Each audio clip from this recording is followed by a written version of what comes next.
Hello everyone, मैं हूं Vivek Singh. Welcome to Rankers JEE advance channel. इसमें हम लोग बच्चों एक एक छोटे छोटे कंसेप्ट दे रहे हैं आपको, और आप ये कंसेप्ट देखना ना भूलें। ये बहुत इंपॉर्टेंट कंसेप्ट है। जेईई एडवांस में इसके बहुत सारे क्वेश्चंस आते हैं। हमने हेडिंग लिख रखा है conformation of ethane and butane. आप कहोगे कि सर ये कॉन्फॉर्मेशन क्या है, तो उसके लिए बच्चों एक ऑर्गेनिक मॉडल आया है। आप टेंशन मत लीजिए, ईथेन और ब्यूटेन का कॉन्फॉर्म हम इससे बताएंगे। आप ये पूछोगे कि सर ये कहाँ गया, तो ये मेरे बेटे ने तोड़ दिया है, इसके पीछे हम डिटेल में नहीं जाएंगे। तो देखो बच्चों, जैसे ईथेन मॉलिक्यूल जो होता है उसको अगर मैं यहाँ पे पहले बनाऊं, तो ईथेन की सबसे पहले बात कर लेते हैं, है ना। ईथेन का फॉर्मूला होता है C2H6, और अगर इसके दो कार्बन को हम लोग देखें तो ये कार्बन H, यहाँ H और ये H टेट्राहेड्रली कनेक्टेड होते हैं ये तीनों। sp3 hybridised, bond angle 109.28 minute या 109.5 डिग्री, याद है साहब। ओके, अगर इसको मैं अल्फा दे कहूँ और इसको बीटा, और मैं अगर कहूँ कि विजुलाइज करिए इस मॉडल को इधर से, मतलब ये आपकी आंखें हैं, ये आपकी मन की आंख है और आप यहाँ से देख रहे हो, तो हमें कुछ ऐसे दिखेगा इस तरह से। अब देखो इसमें दिखेगा क्या बच्चों, यहाँ पे इसको हम लोग बेसिकली न्यूमैन्स प्रोजेक्शन से देखते हैं, और इसमें सारे टर्मिनोलॉजी और सारे कंसेप्ट मैं आपको बताऊंगा। तो बस लास्ट तक वीडियो को देखते रहिए। अगर यहीं पे वीडियो बंद करके देख चले जाएंगे तो आप एक बहुत ही इंपॉर्टेंट कंसेप्ट आप मिस कर देंगे, और ऐसा हो सकता है कि वो जेईई एडवांस में आपका कंसेप्ट पूछा जाए। तो देखो बच्चों, पहली चीज ये है कि हम लोग इस तरह से देखते हैं, फ्रंट कार्बन को एक डॉट से, मतलब मर्सिडीज साइन देखे हो ना, मर्सिडीज गाड़ी, और उसके बाद क्या है, ये जो बैक कार्बन है इसको हम सर्किल से डिनोट करेंगे। और चूंकि क्या है, कॉन्फॉर्मर का रीजन क्या होता है, क्यों कॉन्फॉर्मर होता है, cause of conformation, conformational isomerism. और जैसा कि जेईई मेन में क्वेश्चन आया था, इसको रोटामर्स भी बोलते हैं, जो इसके मेनी कॉन्फॉर्मर है। तो बच्चों ये है आपका सिग्मा बॉन्ड, ये जो मैंने सीसी बॉन्ड बनाया है सीसी, और सिग्मा चूंकि सिलिंड्रिकली सिमेट्रिकल होता है, तो इसको अगर हम लोग चेंज करें तो ओवरलैपिंग रीजन में कोई फर्क नहीं पड़ेगा।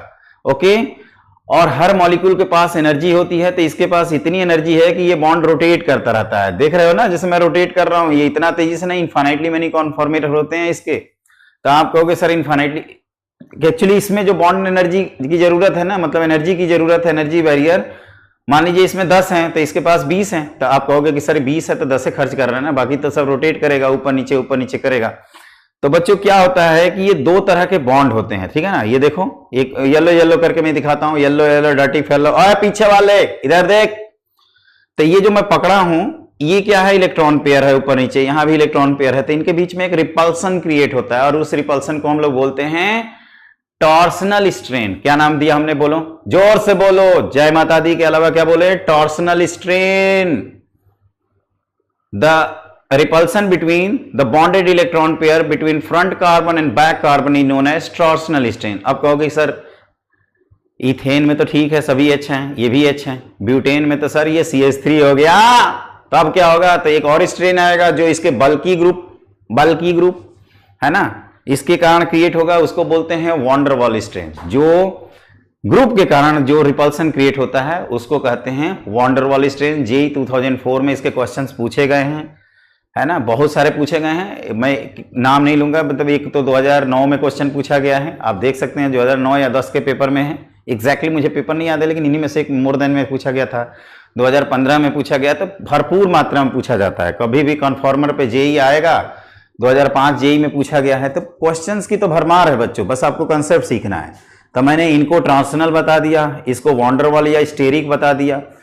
अब ये जैसे अभी जो दिख रहा है आपको, पहले कार्बन ने दूसरे कार्बन पे ग्रहण लगा दिया, तो इसको हम लोग बोलते हैं बच्चों इक्लिप्स फॉर्म। अब मैं क्या करूंगा, इसको 60 डिग्री रोटेट करूंगा, तो ये आपका इक्लिप्स पर, ये पार्शियली इक्लिप्स इस तरह से चलता जाता है। तो हम लोग चेक करेंगे कि इथेन में कितने कन्फॉर्मर हैं और ब्यूटेन में मेनली स्टेबल कन्फॉर्मर कितने हैं, जो हमें दिखते हैं ज्यादातर, उसके अलावा भी होते हैं। तो एक एक करके 1 बाई 1 मैं स्टार्ट करता हूं। मैं ऐसा करता हूं बच्चों, फ्रंट कार्बन को मैं येलो कार्बन और बैक कार्बन को मैं व्हाइट कार्बन से डिनोट करता हूं। तो ध्यान दीजिए, ओके। तो मैंने पहले ये एक गोला बनाया, ध्यान दीजिएगा, एक एक करके देखो, ये मर्सिडीज साइन, फिर हमने कहा फ्रंट कार्बन को मैंने कहा था येलो से दिखाऊंगा, तो देखिए ये है आपका, ध्यान से देखना, मर्सिडीज साइन H, ये H और ये H, इथेन का पहले बना रहे हैं। फिर बैक कार्बन में क्या है, तो बैक कार्बन में मैंने कहा था कि व्हाइट से दिखाएंगे, तो ये H, ये H और ये H। ओके, हमने पीछे वाले कार्बन को रोटेट कर दिया 60 डिग्री। ओके, तो आप कहोगे कि सर ये बन जाएगा। अगेन आप इस तरह से दिखा सकते हो, पहले फ्रंट कार्बन की रिलेटिव पोजीशन को सेम रखिए सर। तो ये मर्सिडीज साइन, ध्यान से देखिएगा, देखना ध्यान से, ये H है ना, इसको H हमने बनाया। अब बैक कार्बन का ये H कहाँ आ जाएगा, 60 डिग्री पे, इधर पीछे वाले मन की आंखों से देखो, ये H है, ये H है और ये H है। तो इसको बोलते हैं स्टैगर्ड फॉर्म। फिर से अगर हमने 60 डिग्री रोटेट कर दिया तो हमारा जो फॉर्म आएगा वो देखिए कौन सा आएगा। आपको एकदम प्यार से देखना होगा बच्चों, एकदम प्यार से, कोई भागम भाग नहीं। फिर से हमने फ्रंट कार्बन को उसी लोकेशंस पे रखा है। ओके, और ये हमारा बैक कार्बन क्रिएट हो गया। बैक कार्बन देखो ध्यान से बच्चों, ध्यान से देखो। तो आप कहोगे सर ये और ये तो ऑलमोस्ट सेम ही दिख रहे हैं। तो इसके दो फॉर्म होते हैं बच्चों, इसको बोलते हैं इक्लिप्स फॉर्म, ग्रहण लगने वाला। सोलर इक्लिप्स नाम सुने होंगे ना, वहीं से आया है इक्लिप्स्ड, स्पेलिंग देख लीजिएगा। और ये अपना होता है स्टैगर्ड फॉर्म। क्या होता है, स्टैगर्ड। और फिर ये आ गया इक्लिप्स्ड। तो इस तरह से, इलिप्स नहीं जी, इक्लिप्स्ड है ना, इसको हटा देते हैं, इक्लिप्स फॉर्म होता है, इक्लिप्स्ड, इक्लिप्स्ड। देख लेना यार स्पेलिंग, इक्लिप्स्ड, मैं लिख नहीं पा रहा हूं अभी, इक्लिप्स्ड ये होता है बेसिकली, स्पेलिंग वही हमने बोला। तो इसके दो फॉर्म है। जहां तक एनर्जी डायग्राम बनाओगे बच्चों, तो ये इसमें ज्यादा रिपल्सन है, तो ये एनर्जी लेवल में ऊपर रहेगा और एक नीचे रहेगा। तो ये इस तरह से इसका एनर्जी लेवल बनता है, ऐसे बनता जाएगा इस तरह से 60 हर 60 डिग्री पे। ओके, जैसे ये 60 डिग्री है, ये 120 डिग्री है, इस तरह से चलता जाएगा। ये आपका इक्लिप्स फॉर्म, इक्लिप्स लिख देते हैं हम, और ये है आपका स्टैगर्ड फॉर्म। ओके, तो इस तरह से अपना चलता है एनर्जी डायग्राम। इथेन मॉलिक्यूल के पास इतनी एनर्जी होती है कि एक दूसरे में ये कन्वर्ट हो जाता है, तो ये इथेन है। सिमिलरली हम लोग क्या करते हैं, ब्यूटेन, ब्यूटेन में क्या होगा, 2 H ही रहेंगे और एक CH3 आ जाएगा। तब उसके बारे में देखते हैं कि क्या बनता है। तो ब्यूटेन, नॉर्मल ब्यूटेन है ना, आइसोब्यूटेन, नॉर्मल ब्यूटेन, ये सारे पूछे जाते हैं, लेकिन इंपॉर्टेंट है नॉर्मल ब्यूटेन के बारे में पूछना। ये जेई में कई बार पूछा जा चुका है। तो ये बच्चों CH3 है और ये CH3 है। तो मैंने कहा कि इसको अल्फा फ्रंट कार्बन और इसको बीटा मानते हैं, और इसको अगर हम लोग विजुअलाइज करते हैं, ओके, तो देखिए इसको ध्यान से देखिए, ये आपका हम छोटा सा बना रहे हैं क्योंकि इसमें बहुत सारे फॉर्म बनेंगे। फ्रंट कार्बन को मैं येलो कार्बन से डिनोट कर रहा हूँ। तो ये है आपका CH, मर्सिडीज साइन CH3। और आप कहोगे कि सर एक बैक कार्बन में भी क्या है, 2 H और एक CH3 है, 2 H और एक CH3 भाई। अरे पीछे वाले देख ले भाई, देख ले, ये आएगा। और ये मत कहना कि नहीं सिखाया था रैंकर्स वालों ने, ये ध्यान रखना है ना, क्योंकि इसके जिम्मेदार बेटा आप ही होंगे। हम लोग सिखाने को तो सब कुछ सिखा देंगे। तो CH3H। ओके, अब हम फिर से वहीं 60 डिग्री का एक्सपेरिमेंट करते हैं। तो आप कहोगे कि फिर ये क्या होगा, ये CH3 पीछे जाएगा। देखो इधर, ये पहले मैं दिखा देता हूं, ये है आपका, ये समझ लेना यार टूट गया है। फिर ये 60 एक फॉर्म, दूसरा 60, तीसरा CH3, चौथा, पांचवा और छठा, छठे पे फिर लोकेशन सेम आ जाएगी। तो उसी को मैं दिखाना चाहता हूं, है ना। तो देखो ये सेम है, मतलब समझ लेना, भावनाओं को समझना। अब ये मत पूछना सर ये भावना कौन है। तो ये है H, ये H, ये CH3 बनाया हमने। ओके, अब क्या करेंगे, तो आप कहोगे सर 60 डिग्री आप घुमा रहे थे ना, तो घुमा ही दो, नचा दो साले को। तो देखो ये CH3, ये H यहाँ आ जाएगा और ये H इधर चला जाएगा। फिर से घुमाते हैं 60 डिग्री, ये इसी को बोलते हैं बच्चों टॉर्सनल एंगल, है ना। ओके, तो वो बात ध्यान रखिएगा, टॉर्सनल कौन है, कौन है टॉर्सनल, ध्यान रखना। तो फिर से ये हमने बनाया। ओके ओके, हमें येलो से बनाना था। आई एम रियली सॉरी बच्चों, देखिए ध्यान से देखिए, ताकि आप रिलेट कर सकें। ये फ्रंट कार्बन को मैं कुछ नहीं कर रहा हूं, केवल बैक को घुमा रहा हूं। ये H है, ये भी H है। ओके, तो तो आप कहोगे कि सर और 60 घुमा दोगे तो CH3 इसके पीछे चला जाएगा, पिच्छू घूम जाएगा सर, मतलब ये इसके पीछे चला गया, छुप गया इसके साथ, ये H इधर, ये H इधर। ओके, फिर से 60 डिग्री घुमाते हैं, देखो ध्यान से, फिर से 60 डिग्री, थीटा इक्वल टू 60, ये मर्सिडीज साइन है ना, फिर से हमने वही गलती की, कोई बात नहीं, ओवरलैप कर देते हैं। तो ध्यान से देखिएगा, ये CH3, ये H, ये H। ओके, और फिर से घुमाओगे तो ये CH3 के जस्ट अपोजिट साइड में CH3 आ जाएगा।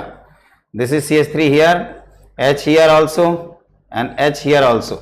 ओके, इसको कहते हैं एंटी स्टैगर्ड फॉर्म। ओके, ध्यान रखना बच्चों, एंटी स्टैगर्ड है। अब मैं एक फॉर्म यहां बना देता हूं, ध्यान से देखिएगा, ये मैं कैसे बना रहा हूं, फ्रंट कार्बन को अभी भी मैं सेम रख रहा हूं। तो आप कहोगे सर ये है आपका फ्रंट कार्बन, जो बार बार आप एक ही चीज बना रहे हो, बाज नहीं आ रहे हो। और ये CH3 गया इसके पीछू में, कैसे गया, इसके पीछे, तो ये CH3 इधर H, मैंने उसको घुमाओ 60 डिग्री। फिर आप कहोगे कि सर सिर्फ फिर 60 डिग्री घुमा दीजिए, तब क्या होगा, ये यहां आ जाएगा। ओके, देखना ध्यान से, देखो मगर बोर्ड पे देखो मेरे लाल, फ्रंट कार्बन को मैंने कुछ टच से मस नहीं किया अभी तक, तभी आप समझ पाएंगे कि क्या डिफरेंस है। अदरवाइज सबको चेंज करेंगे ना तो कहोगे कि सर लग रहा है कुछ हो गया आपको, ये H और ये H, और फिर 60 डिग्री करेंगे तो यहीं पहुंच जाएंगे। मतलब ये रोटेशन चलते रहते हैं। तो इसका मतलब ब्यूटेन के एक है आपका फुली इक्लिप्स्ड, इसको बोलते हैं फुली इक्लिप्स्ड, है ना, ये फुली इक्लिप्स्ड होता है, या इक्लिप्स्ड फॉर्म बोलते हैं, इक्लिप्स्ड। और इसको बच्चों बोलते हैं गॉच फॉर्म। क्या बोलते हैं, गॉच फॉर्म। ओके, ये है पार्शियली इक्लिप्स्ड, मतलब एक दूसरे से छिपा है लेकिन परफेक्टली नहीं है, पार्शियली इक्लिप्स्ड। ओके, अगला कौन है बताओ, तो इसका नाम हमने बोला था एंटी स्टैगर्ड। क्या नाम दिया था, एंटी स्टैगर्ड, याद रखना। ओके, और ये कौन है, तो ये अगेन कहोगे पार्शियली इक्लिप्स्ड है, पार्शियली इक्लिप्स्ड, है ना। और ये कौन है, अगेन गॉच फॉर्म है, गॉच फॉर्म। और ये कौन है, अगेन फुली इक्लिप्स्ड। तो ये चलता रहता है 60 डिग्री के बाद। तो आप कह सकते हो कि अगर ये 1 कंप्लीट रोटेशन करते हैं तो 2 गॉच फॉर्म आते हैं, 2 पार्शियली इक्लिप्स्ड आते हैं, एक एंटी स्टैगर्ड आता है, और फिर दूसरा एक आता है आपका फुली इक्लिप्स्ड। मतलब 1 1 2 2 2 2, मतलब एक यार एंटी स्टैगर्ड सबसे स्टेबल कर दिए, उसके बाद पार्शियली इक्लिप्स्ड, फिर गॉच फॉर्म। मतलब स्टेबिलिटी ऑर्डर में सबसे ज्यादा स्टेबल ये होता है। अगर स्टेबिलिटी देखें, स्टेबिलिटी की अगर नंबरिंग करें तो नंबर 1 स्टेबिलिटी, नंबर 2 गॉच होते हैं, मतलब ये नंबर 2 पे आएंगे, ये भी नंबर 2 है। नंबर 3 पे पार्शियल वाले होंगे, नंबर 3 पे पार्शियल, ओके, नंबर 3। और सबसे ज्यादा अनस्टेबल होगा ये बेचारा। तो इसके एनर्जी डायग्राम में 2 के सेम लेवल आते रहेंगे, मतलब ऊपर नीचे ऐसे करके आएगा। तो इसका अगर एनर्जी लेवल डायग्राम बनाने की हम लोग कोशिश करें तो आप कह सकते हो कि सर इस तरह का कुछ बन रहा है। आप पहले तो 3 लेवल दिखा रहे हो, एक लेवल आपने ये दिखाया, दूसरा लेवल ये दिखाया, है ना, तीसरा लेवल आपने ये दिखा दिया, 4 तरह के है ना, और चौथा लेवल भी दिखा ही दो सर, ये है। तो हम लोग क्या कर रहे हैं बताओ, तो हम लोग चले फुली इक्लिप्स से, फिर पहुंचे थे गॉच पे, है ना, ध्यान देना इधर, गॉच पे पहुंचे, फिर पार्शियली इक्लिप्स पे गए, फिर एंटी स्टैगर्ड, फिर पार्शियली इक्लिप्स्ड, समझना, फिर गॉच पे, फिर फुली इक्लिप्स पे, ऐसे ही चलता रहता है।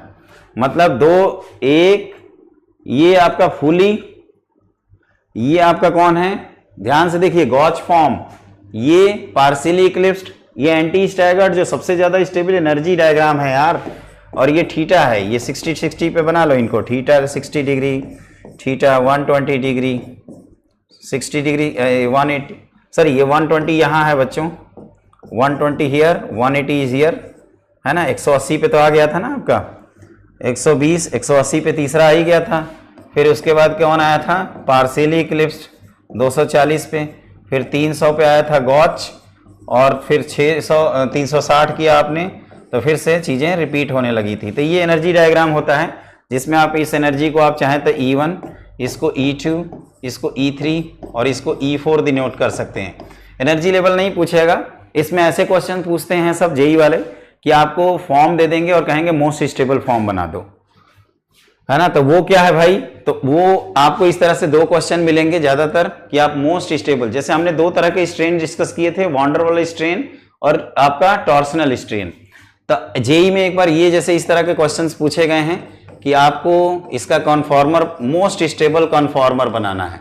ओके, तो आप यहां से अगेन देखना स्टार्ट करिए और मोस्ट स्टेबल के लिए आप क्या करिए, मर्सिडीज साइन, यहां सीएल, यहां एच, यहां एच।